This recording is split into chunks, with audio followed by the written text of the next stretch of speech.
రైతులకు చేరొద్దని ఒక దుర్మార్గమైన ఆలోచన రాజకీయ పాచికతోని సభను స్తంభింపజేసి ఆడబిడ్డలను అడ్డం పెట్టుకొని అక్కల్ని అడ్డం పెట్టుకొని రాజకీయం చేస్తారు అధ్యక్ష. ఇదా అధ్యక్ష నేను మాట్లాడాలంటే చాలా మాట్లాడగలను అధ్యక్ష. ఆ అక్కలకు నేను చెప్పగలను, ఆ అక్కల్ని నేను సొంత అక్కల్లాగానే భావించిన.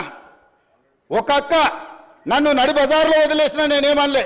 ఇంకొక అక్క ఎలక్షన్కి పోతే నా మీద 2 క్రిమినల్ కేసులు అయిన ఈ రోజుకునే కోర్టుల చుట్టూ తిరుగుతున్న అధ్యక్ష.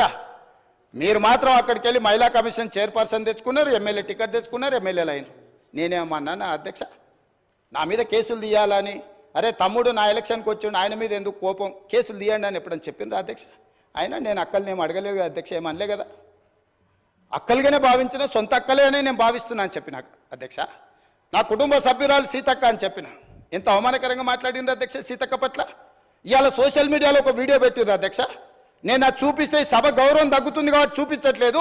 ఇవాళ సీతక్క అక్కడ నించుంటే వెనకాల నుంచి ఒక సభ్యుడు వచ్చి ఇంకొక సభ్యుడితో మాట్లాడుతుంటే ఇవాళ టీఆర్ఎస్ నాయకులు సోషల్ మీడియాలో పెట్టిన మీమ్స్ చూస్తే మీరే ఆ వేదిక మీద నుంచి వచ్చి చెప్పు తీసుకొని కొడతారు అధ్యక్ష. వాళ్ళను చేత్తో కూడా కొట్టారు. ఒక ఆదివాసి బిడ్డ, ఉద్యమాల నుంచి వచ్చిన బిడ్డ, పేదల కోసం కొట్లాడుతున్న సీతక్కను అవమానించే విధంగా ఇదేనా మీ నీతి, మీ జాతి? ఇందుకోసమేనా మీరు ఇవాళ ఇట్లాంటి రాజకీయాలకు పన్నుతారా? ఆమె దళిత, ఆమె ఆదివాసి ఆడబిడ్డ కాబట్టి ఆమెను అవమానించవచ్చా? ఇవాళనే అక్కలకు చెప్పదలుచుకున్న ఈ వేదిక మీద నుంచి, అక్క ఎవరి ఉచ్చులో పడి మీరు తప్పుదో పడుతుండ్రో వాళ్ళని నమ్ముకున్న సొంత చెల్లెలు తిహార్ జైల్లో ఉన్నది అక్క. సొంత చెల్లెలు తిహార్ జైల్లో ఉంది అధ్యక్ష.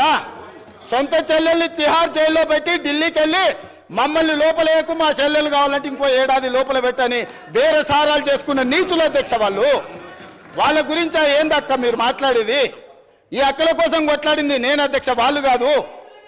కాబట్టి ఆ అక్కల పట్ల నేను మహిళల పట్ల గౌరవంగా ఉండేవాడిని, అక్కల్ని గౌరవించేవాడిని. మంత్రివర్గ సమావేశంలో కూర్చో లేకపోతే కొండ సురేఖక్కనో సీతక్కనో వస్తే నేను లేచి కూర్చిచ్చిన ఎన్నోసార్లు ఈ అక్కలు ఉండ్రు. ఈ తమ్ముడు నేను నమ్ముకున్న అక్కలు మంత్రులై ముందు వరుసలు ఉండరా అధ్యక్ష. ఈ తమ్ముడిని నమ్ముకున్న అక్కలు మంత్రులై ఇక్కడ ఉన్నారు. ఆ దిక్కుమాల తమ్ముడిని నమ్ముకున్న అక్కల పరిస్థితి ఏముందో మీకు తెలుసు కదా అధ్యక్ష. సొంత చెల్లెలు జైల్లో ఉంది అధ్యక్ష. ఆ చెల్లె గురించి మాట్లాడారు.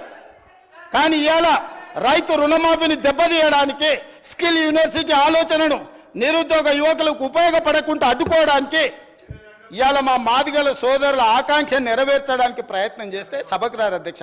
ఇంతకుముందు మా సభ్యుడు బాగా చెప్పిండు అధ్యక్ష. ఒకనాడు దళితుని ముఖ్యమంత్రిని చేస్తా అని మోసగించిండు, ఉప ముఖ్యమంత్రి ఇచ్చి బర్తరఫ్ చేసిండు. అట్లాంటి పరిస్థితుల్లో శ్రీమతి సోనియా గాంధీ గారు శ్రీ మల్లికార్జున్ ఖర్గే గారిని జాతీయ అధ్యక్షుని చేసింది అధ్యక్ష. శ్రీమతి సోనియా గాంధీ రాహుల్ గాంధీ గారు తమర్ని స్పీకర్గా చేసి ఆ కుర్చీలో కూర్చోబెట్టారు అధ్యక్ష. మీరా కుమార్ గారిని లోక్సభ స్పీకర్గా చేస్తే తెలంగాణ రాష్ట్రం ఇచ్చింది అధ్యక్ష. మీరా కుమారి గారు నేరెళ్లలో దళితులను కరెంటు షాకులు పెట్టి కొట్టించి సంసార జీవితానికి పనికి రాకుండా హింసిస్తే పరామర్శించడానికి మీరా కుమార్ గారు వస్తే ఎయిర్పోర్టుల్ని అరెస్ట్ చేసిండ్రు అధ్యక్ష. అది వాళ్ళ నీతి, వాళ్ళ జాతి. ఇవాళ ఎందుకు రాడు అధ్యక్ష? మిమ్మల్ని సోనియా గాంధీ గారు, మల్లికార్జున్ ఖర్గే గారు, రాహుల్ గాంధీ గారు స్పీకర్ చేసి అధ్యక్ష స్థానంలో కూర్చోబెడితే మీరు అక్కడ కూర్చుంటే అక్కడ కింద కూర్చోవలసి వస్తుందని మీ ముందల కింద కూర్చోకూడదు అని ఇవాళ సభకు వస్తలేడు అధ్యక్ష. ఏ దళితునైతే ముఖ్యమంత్రిని చేస్తాను దళితులను మోసగించిండో, ఏ దళితుని ఉప ముఖ్యమంత్రిగా చేసి అకారణంగా బర్తరఫ్ చేసిండో, ఇవాళ వాళ్ళను అవమానించిన చంద్రశేఖరరావు మైకులో మాట్లాడాలంటే ఒక దళిత బిడ్డను లేచి అధ్యక్ష నాకు మైక్ ఇవ్వు అని అడుక్కునే పరిస్థితి కాంగ్రెస్ తీసుకొచ్చింది అధ్యక్ష. అది కాంగ్రెస్ గురించి మాట్లాడే అర్హత మీకెక్కడుందని నేను అడుగుతున్నా. కాంగ్రెస్ గురించి మాట్లాడే నీతి, జాతి, సింగిల్ విండో డైరెక్టర్ పోస్టు చంద్రశేఖరరావుకి ఎవరిచ్చారు అధ్యక్ష? కాంగ్రెస్ పార్టీ ఇచ్చింది. కాంగ్రెస్ సింగిల్ విండో డైరెక్టర్ ఇస్తే ఓడిపోయింది అధ్యక్ష. ఓడిపోయినా కూడా సింగిల్ విండో చైర్మన్ చేసిన మదన్ మోహన్ గారు. కాంగ్రెస్ రాజకీయ జీవితం పెట్టిందే వాళ్ళ కాంగ్రెస్. హరీష్ రావు గారు ఏముండే అధ్యక్ష? వార్డు మెంబర్ ఉండేనా? మీరున్నారు కదా ఆ రోజు ఎమ్మెల్యే వార్డు మెంబర్ లేని హరీష్ రావును రాష్ట్ర మంత్రిగా చేసింది రాజశేఖర రెడ్డి కాంగ్రెస్ పార్టీ కాదా అధ్యక్ష? ఇంతకంటే హీనమైన చరిత్ర ఎవరికైనా ఉంటుందా అధ్యక్ష? ఇన్ని విషయాలు ఉన్నా మేము ఇక్కడ ప్రస్తావించదలుచుకోలేదు అధ్యక్ష. అవన్నీ ఎందుకనంటే గొప్ప లక్ష్యంతో స్కిల్ యూనివర్సిటీ తీసుకొచ్చినాం, గొప్ప లక్ష్యంతో మాదిగ ఉపకళాలు వర్గీకరణ కోసం మేము ముందుకు వచ్చినాం. గొప్ప లక్ష్యంతో రైతు రుణమాఫీ చేసి రైతులను ఆదుకొని రుణ విముక్తులను చేసి తలెత్తుకొని ఆత్మగౌరవంతో రైతులు తిరిగే విధంగా ఇవాళ ముందుకు తీసుకెళ్ళాలి రైతులను. మేము వస్తే వచ్చిన కాడి నుంచి మైకి ఇస్తేనేమో శాపనార్థాలు, మైకి ఇవ్వకపోతేనేమో పోడియంలా మొత్తం సమయం తీయండి అధ్యక్ష. ఎన్ని గంటలు మాట్లాడినరో మీరు చూడండి అధ్యక్ష. ఎందుకు నడిపినారు అధ్యక్ష? మీరు అర్ధరాత్రి వరకు 3:30 వరకు వాళ్ళకి మైకి ఎన్నికనే కదా అధ్యక్ష. ఇది మీ గొప్పతనం కాదా?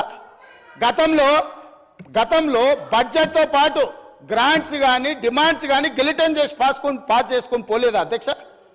5 సంవత్సరాలు నేను ఎమ్మెల్యేగా ఉంటే ఏ ఒక్కరోజు అక్కడ నిలబడనియలేదు అధ్యక్ష. లోపలికి వచ్చినంబడే మార్షల్స్ని పెట్టి గొర్రెలు నీడ్చినట్టు ఈడ్చి బజార్లో పడేసిండు అధ్యక్ష. మా సోదరుడు కోమటిరెడ్డి వెంకటరెడ్డి గారిని, మా మిత్రుడు సంపత్ కుమార్ గారిని శాసనసభ సభ్యత్వాలు రద్దు చేసి అన్యాయంగా చేయని శిక్షకు వాళ్ళను ఉరేసిండ్రు అధ్యక్ష. మేము అట్లా ప్రవర్తించినామా అధ్యక్ష? వాళ్ళు ఎంతసేపు అడిగితే అంతసేపు ధర్నా చేయనిచ్చినాం, అడిగి మాట్లాడినంతసేపు మైక్ ఇచ్చినాం, మంచి పనులకు సహకరించమని అడిగినాం. కాబట్టి ఇప్పటికైనా అధ్యక్ష పెద్ద మనసు చేసుకొని అక్కలు ఇక్కడ ఉన్నారు. ఇవాళ నిరుద్యోగ యువకులు మీ తమ్ముళ్ళు, మీ పిల్లలు. కాబట్టి ఇప్పటికైనా ఇట్లా నిలబడి నిరసన తెలుపుడు కాదు. ఇట్లా నిలబడి నిరసన తెలపడం వల్ల అక్క మీకు మంచి పేరు రాదు. చెడ్డోని 10 ఇచ్చి వదిలించుకోవాలి, మంచోని 10 ఇచ్చి సావాసం చేయాలంటారు. అట్లాంటి వాళ్ళ సావాసం పనికిరాదు అక్క. నేను ఇప్పటికి కూడా చెప్తున్నా, మీరు బయట వాళ్ళు కాదు, మీరు మా అక్కలు, మా కుటుంబ సభ్యులు. మీ మంచి కోసం చెప్తున్నా, అక్కల క్షేమం కోరుకునే తమ్ముడుగా నేను చెప్తున్నా. నేను సమాజాన్ని చాలా చూసిన, చాలా కింది నుంచి వచ్చిన, గ్రామీణ ప్రాంతం నుంచి వచ్చిన, ఉమ్మడి కుటుంబం నుంచి వచ్చిన, నాకు అక్క చెల్లెళ్ళు అక్కలను అవమానించేంత నీచమైన జాతి నాది కాదు అధ్యక్ష. చెల్లెలు జైళ్ళు ఉంటే రాజకీయాల కోసం బజార్లలో తిరగటోని కాదు అధ్యక్ష నేను.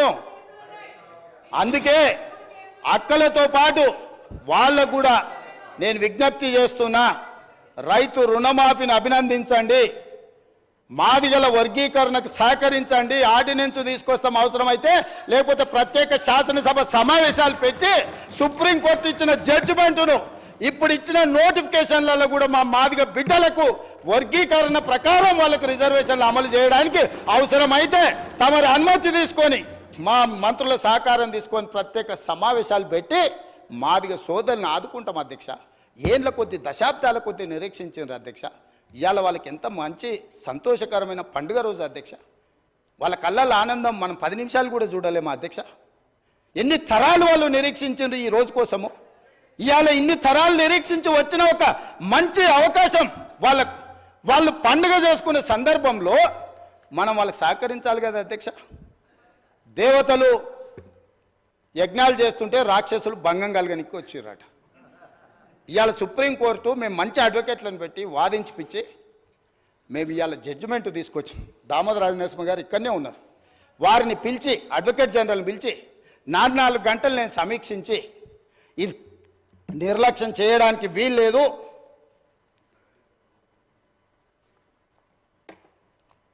ఏళ్ల కొద్ది సాగడానికి వీలు లేదు, కోర్టుల ఏది ఏమైనా కేసు పూర్తి కావాల్సిందని నేను చెప్పిన అధ్యక్ష.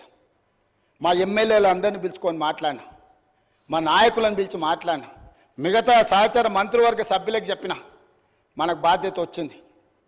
మనం ఇవాళ అధికారంలో ఉన్నాం, ప్రజాప్రభుత్వం ఏర్పడ్డదంటే ఆ బిడ్డలు మన పక్కన బలంగా నిలబడ్డారు, వాళ్ళని కాపాడే బాధ్యత మన మీద ఉందని చెప్పి ఉద్దండులైన న్యాయవాదులను పెట్టి కేసు వాదించి కేసును తుది తీర్పు కాన్స్టిట్యూషనల్ బెంచ్ నుంచి తీసుకొచ్చినాం అధ్యక్ష. ఇంత సంతోషకరమైన వార్త వాళ్ళకు వచ్చినప్పుడు ఆ పిల్లల్లో మనం కలిసిపోయి వాళ్ళ ఆనందంలో భాగస్వామ్యం తీసుకోవాలి అధ్యక్ష, పంచుకోవాలి వాళ్ళలో భాగం.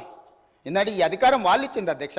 నేను అడుగుతున్నా ఈ సభలో ఇక్కడ ఉన్నోళ్ళు ఎవరైనా, ముఖ్యంగా మా అక్కల్ని అడుగుతున్నా, ఆ దళిత బిడ్డలు ఓట్లు లేకుండా మీరు ఎమ్మెల్యేలు అయినా, నేను ముఖ్యమంత్రి అయినా, ఆ దళిత బిడ్డలు ఇవాళ సంతోషపడే రోజు వస్తే మన పట్టుదలలు పట్టింపులు పక్కన పెట్టి మన రాజకీయాలకు అతీతంగా ఈ బిడ్డల కోసం మేము నిలబడ్డాం. మా ఆత్మ గౌరవాన్ని ఒకవేళ అవమానించడం మేము భావించినా మా ఆత్మ గౌరవాన్ని కూడా మాదిగ బిడ్డల కోసం మేము ముందుకొచ్చి రాజకీయాలకు అతీతంగా మీకు అండగా నిలబడుతున్నామని మా అక్కలు మాట్లాడుంటే వారు విఘ్నత ప్రదర్శించే వాళ్ళు, మాదిగ బిడ్డలకు కూడా అక్కలై ఉండేవాళ్ళు, ఆ పెద్దక్కల్ని వాళ్ళు గౌరవించి ఉండేవాళ్ళు అధ్యక్ష. ఒక దొర చేతిలో దొర పండిన కుట్రలో ఇవాళ మా అక్కలు చిక్కుకొని ఇటు బయటికి రాలేక అటు లోపల ఉండలేక ఈరోజు మదన పడుతుంది. మీరైనా దారి చూపించండి అధ్యక్ష మా అక్కలకు. మీరైనా మీకు కూడా దగ్గర చాలా పరిచయాలు ఉన్నాయి కదా, మీకు తెలుసు కదా అధ్యక్ష, నాకు తెలుసు కదా మీకున్న పరిచయాలు. కానీ అందుకే మీరైనా మార్గం చూపించండి అక్కలకు. అదేవిధంగా ఏది ఏమైనా ఈ స్కిల్ యూనివర్సిటీ మీద మా భారతీయ జనతా పార్టీ సభ్యులు, మా మిగతా సభ్యులందరూ కూడా ఈ స్కిల్స్ యూనివర్సిటీకి అండగా నిలబడ్డందుకు అందరి పక్షాన, తెలంగాణ నిరుద్యోగ యువకుల పక్షాన అండగా నిలబడ్డ ప్రతి ఒక్కరికి మనస్ఫూర్తిగా ధన్యవాదాలు తెలియజేస్తున్నా అధ్యక్ష. అదేవిధంగా మా ఎంఐఎం ఫ్లోర్ లీడర్ గారు సూచన చేసిండు అధ్యక్ష, సంతోషం. వారు ఇచ్చిన సూచనని పాటించడానికి మాకు ఎలాంటి అభ్యంతరం లేదు. వారు ఇచ్చిన సూచన మేరకే నేను కూడా లేచి మిమ్మల్ని రిక్వెస్ట్ చేసిన, వాళ్ళకి మైక్ ఇవ్వండి అధ్యక్ష, ప్రధాన ప్రతిపక్షం మాట్లాడాలని. మైకు తీసుకున్నారు, మాట్లాడిండ్రు, వాకౌట్ చేసి వెళ్ళిపోయినారు అధ్యక్ష. ఇదా అధ్యక్ష? మా మిత్రుడు కూడా అర్థం చేసుకోవాలి. మాట్లాడేసి మైక్ ఇస్తే మాట్లాడతాం, మేము ఏది వినాం, మేము పోతాం. ఏం పద్ధతి అధ్యక్ష? ఏం పద్ధతి? మీరు మైక్ ఇవ్వనంతసేపు ఇక్కడ ఉన్నారు, ఎవరిని మాట్లాడనియలే. మైక్ ఇచ్చిన ఎంబడే మాట్లాడేసి వాకౌట్ చేసి వెళ్ళిపోయినారు అధ్యక్ష. ఇదే నా అధ్యక్ష న్యాయము. అందుకే ఇక చర్చలు వాళ్ళ నుంచి మనం ఏం ఆశించలేము అధ్యక్ష. వాళ్ళ నుంచి ఏమన్నా ఆశిస్తే కుక్కతోక పట్టుకొని గోదావరి ఈదినట్టే అవుతుంది అధ్యక్ష. కుక్కతోక కట్టె కట్టినంతసేపే చక్కగా ఉంటుంది అధ్యక్ష. కట్టె తీయంగానే అది 3 వంకరలు తిరుగుతూనే ఉంటుంది. వాళ్ళ బుద్ధి కూడా గట్లాంటిదే. వాళ్ళకు దేవుడు జ్ఞానం ప్రసాదించాలని కోరుకుంటూ ఈ స్కిల్స్ యూనివర్సిటీ బిల్లును ఆమోదింపజేసి 4 గంటలకి ఇక్కడ నుంచి అందరు ఎమ్మెల్యేలకు, మంత్రులకు నేను మా శ్రీధర్ బాబు గారి తరఫున ఆహ్వానం పలుకుతున్నా. ముచ్చెర్లలో 4 గంటలకు స్కిల్స్ యూనివర్సిటీ ప్రారంభోత్సవ కార్యక్రమం టెంకాయం కొట్టుకుంటున్నాం, ఒక మంచి శుభకార్యం పెట్టుకున్నాం. మీరందరూ కూడా రావాల్సిందిగా ఆహ్వానిస్తూ మీ దగ్గర సెలవు తీసుకుంటున్నా అధ్యక్ష.